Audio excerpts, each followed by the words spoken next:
How do you deal with mom burnout? First off, you have to recognize why you're burnt out. And you have to realize that you have to feel your own needs. Because when everybody needs something from you, it's exhausting. They're constantly pulling your energy from you because you have to exert yourself to all these different areas. So if your cup is empty, you're going to feel empty, like burnt out, like I'm saying. So how do you prevent yourself from feeling burnt out? You have to do the things that spark joy inside of you. You have to do the things that pour water back into you, because as you're pouring out, you should be pouring into. And some people have people pouring into them, which I think is awesome. But not everybody really has that in life. So if you're trying to pour back into yourself, I want you to remember the things that brought you joy in your childhood. What brought you joy in your childhood? For me, it was art, music, dancing. I love physical activity like ice skating and rollerblading and doing cartwheels outside and hooping and jump rope, just all of those childhood, like what brought you joy as a child, and pick one thing and try that. Like you could jump rope outside, and like there's some activity for you too, for like your physical strength, because it's also important that you are physically able to do things. One of the biggest things that was I had to get used to after having a baby was like while I'm pregnant, you get limited to do the things that oh, you can't, you're pregnant, oh, you can't, you're pregnant. Now that the baby's out, the day after, everyone wants you to do exactly what they said for 10 months straight that you can't be doing. So now you're 10 months out of training and doing that. So when you go to do it, I would do some things. I was like, what? Why is this so hard? I don't remember this being so hard, but I'm like weak right now. So I had to build up my muscles. And then it became like, oh, it's even easier than before. Or it's just as easy as it was before. So what I'm saying is that do not be scared to pour back into yourself. Because if you're not pouring back into yourself, you can't pour out to others. So other ways to spark joy within yourself would be to do the hobbies that you enjoy. You have to have like realistic with your reality. So you have the things you want to do, and then you have the things you have to do. So like you have to balance those things. You can't just put your kids on the back burner and just keep doing everything for yourself. Now you're a selfish mom. Okay, that's selfish. Okay. How to prevent yourself from burnout. Also looking at your schedule. I know I talk about schedule a lot and routine a lot, but once you become in the habit of doing things, they become less annoying to do. They're more so just things you do now. So it experiences less burnout, because as you add new things into your routine, it could be overwhelming and you could shut down, like I've talked about before, and then you just go back to the old you, because like the new you just seems overbearing and scary. But the old you is very comforting, and you know how to be that person, so you just go back to that person. Because when becoming somebody new, it's scary. You don't know the results of how everyone's going to react to that new person, the outcomes of what that person's going to produce in your life, the opportunities that can come to that person that you're becoming. Like, there's lots of things that come with becoming a new person. So you don't want to burn yourself out. If you're experiencing burnout and you don't have the time to pour back into yourself because your life is just so on right now, like I understand that too. The best advice I can give to you in that situation is to keep doing the next best thing, the most next best important thing. So, like, your child needs its diaper changed and yada yada yada yada yada. Change your kid's diaper first. That can be accomplished. That's something your child needs. You put your kid's needs first, and then you go to the next person's needs.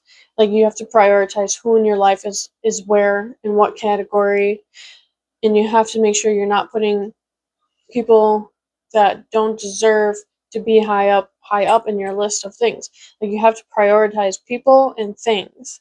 You have to prioritize, like, okay, I really want new clothes, My old clothes are still wearable, but I really need tires. Like you have to buy the tires first. You have to take care of what, like, you don't want to crash out with your kids in the car. You have to get the tires. You don't want to be stuck on the side of the road with your kids. You have to get the tires. Yeah, clothes are great and all, but you have to get the tires first. Get the tires first. And then you save up, and then you get the wardrobe. Okay? So, like, and that's not really a good example for burnout, but that's just all my brain can come up with right now. But if you are experiencing burnout, that, like, the best thing you can do is to categorize everything that needs to be done. And if you can't think, like, you're like, write it down. Write it down. Write down what needs to be done. Write down what needs to be done, and then put that to the side and start a new thing with, like, top priority and, like, second priority, we'll say. So then you go through your top priority, your second priority, and then you could even go down. Like, if you have a really long list, because I've been there. Like, the list is like, my arms don't even extend to how long the list can go. Like, I've had a list like that before.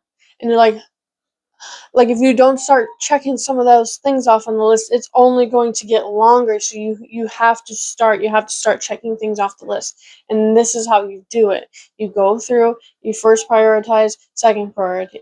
First priorities, second priorities. Then you go through the first priorities and you break that down into priorities, and then you go to second priorities, you break that down. And, like, if you just break everything down, it helps. But sometimes even then, that can be overwhelming for some people because we are not all the same.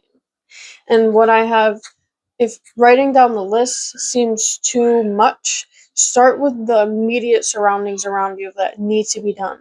Like your kid needs its diaper changed, the dishes need to be done, like the house needs tidying up. Okay, start with the inside of the house.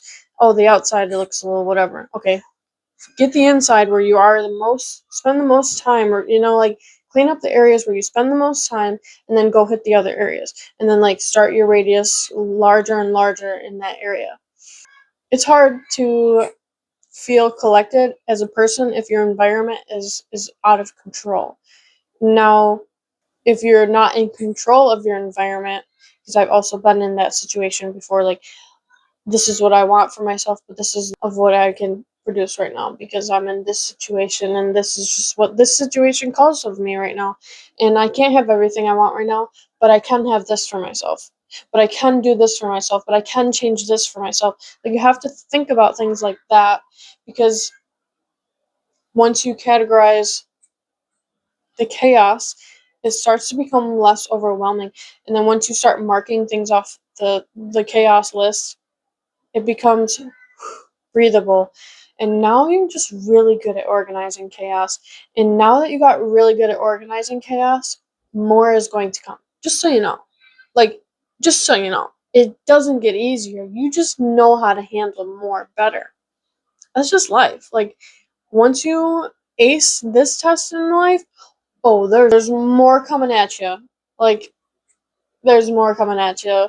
So just when you think you got it all in control, just know right around the corner is more. So that's why it is important to enjoy where you are at right now in your life. Yes, I want you to want more for yourself, but I also want you to find the joy in your present life where you are right now, because you are worthy of happiness. You are worthy of content. You are worthy to be happy where you are right now. Life is about the journey. It is boring if you just are only like, I'll only enjoy myself when I experience this, this, and this. You're limiting yourself to a life that has less joy when you think about things like that.